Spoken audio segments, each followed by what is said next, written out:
नमस्ते दोस्तों और स्वागत है आप सबका हमारी नई वीडियो में। मेरा नाम शशांक बेलाया है और आज के वीडियो में मैं आपको फाइनेंशियल प्लानिंग के इम्पोर्टेंस के बारे में समझाऊंगा।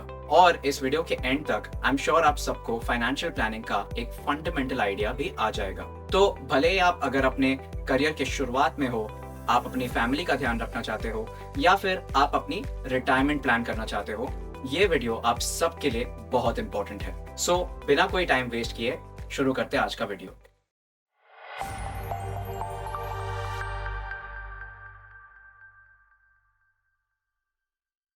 तो सबसे पहले ये समझते हैं कि फाइनेंशियल प्लानिंग आखिर क्यों की जाती है। तो मान लीजिए कि आप एक मिडिल क्लास फैमिली से हैं और आपकी एक रेगुलर 9 to 5 जॉब है। तो अब हर किसी के नीड्स होती है कि मुझे खुद की गाड़ी लेनी है, मुझे खुद का घर खरीदना है या मुझे अपने बच्चों को अच्छे स्कूल में एजुकेशन दिलाना है। इन सारी नीड्स के लिए फाइनेंशियल प्लानिंग बहुत जरूरी है।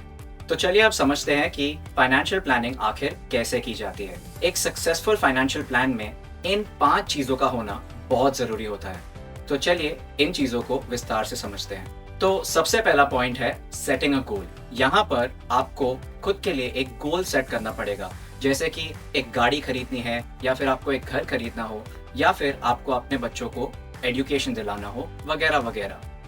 दूसरा पॉइंट है बजटिंग। आपको अपने गोल्स को अचीव करने के लिए एक बजट बनाना होगा, जिससे आपको ये आइडिया आ जाएगा कि मुझे इस गोल को अचीव करने के लिए कितना पैसा चाहिए एंड उस हिसाब से आप महीने में अपना खर्चा और सेविंग एडजस्ट कर सकते हैं। एक बजट बनाने से आप अपने फालतू खर्चों को मॉनिटर कर पाएंगे और उन्हें मिनिमाइज करना शुरू कर सकते हैं। तीसरा पॉइंट है इमरजेंसी फंड्स के बारे में। देखिए, हम सबकी लाइफ्स काफी अनप्रेडिक्टेबल होती हैं। कभी भी कोई इमरजेंसी हमारे दरवाजे पे आ सकती है। तो इन इमरजेंसीज को टैकल करने के लिए हमारे पास इमरजेंसी फंड्स का होना बहुत जरूरी होता है। चौथा पॉइंट है डेट मैनेजमेंट। किसी भी मिडिल क्लास इंसान को अपने बड़े गोल्स अचीव करने के लिए डेट यानी कि लोन्स का सहारा लेना पड़ता है।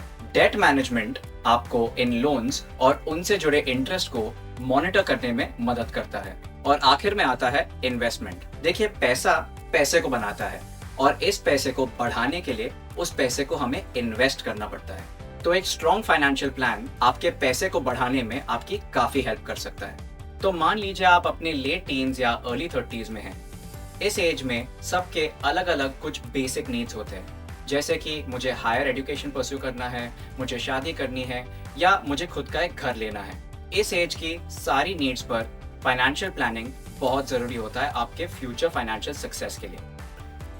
तो उसके लिए आप सबसे पहले एक बजट बनाएंगे। ये करने से आप अपने खर्चों को ट्रैक कर पाएंगे और ये समझ पाएंगे कि आखिर मेरा पैसा कहाँ जा रहा है। ये करने से आप ये भी समझ पाएंगे कि आप अपने पैसे को बेहतर कैसे सेव कर सकते हैं। तो दूसरा पॉइंट है कि आप अपने पैसों को 2 पार्ट्स में डिवाइड कर सकते हैं। एक पार्ट आपका इन्वेस्टमेंट और सेविंग्स में चला जाएगा एंड दूसरा पार्ट आपके इमरजेंसी फंड्स में चला जाएगा, ताकि आप इन्वेस्टमेंट भी कर पाए और इमरजेंसी के दौरान आपके पास फंड्स भी हो। तो अब आपके पास 2 ऑप्शंस हैं। या तो आप अपने पैसे बिना इन्वेस्ट किए सेव कर सकते हैं या फिर आप थोड़ा सा रिस्क उठा के उन पैसों को बढ़ाने के लिए स्टॉक्स, म्यूचुअल फंड्स और एफडीज में इन्वेस्ट करना शुरू कर सकते हैं। तो इस तरह से फाइनेंशियल प्लानिंग की जा सकती है।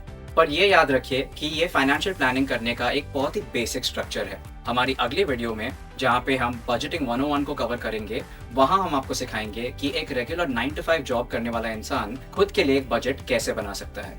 तो अगर आपको ये वीडियो हेल्पफुल लगी तो इस वीडियो पर लाइक करना ना भूलें और ऐसे ही फाइनेंशियल टिप्स और स्ट्रैटेजीज के लिए हमारे चैनल को सब्सक्राइब करें। तो चलिए मिलते हैं हमारी अगली वीडियो में। तो इस फाइनेंशियल प्लानिंग के टॉपिक को बेहतर समझने के लिए आप हमारे चैनल पे इसका फुल वीडियो भी एक्सेस कर सकते हैं। So go ahead and check it out now.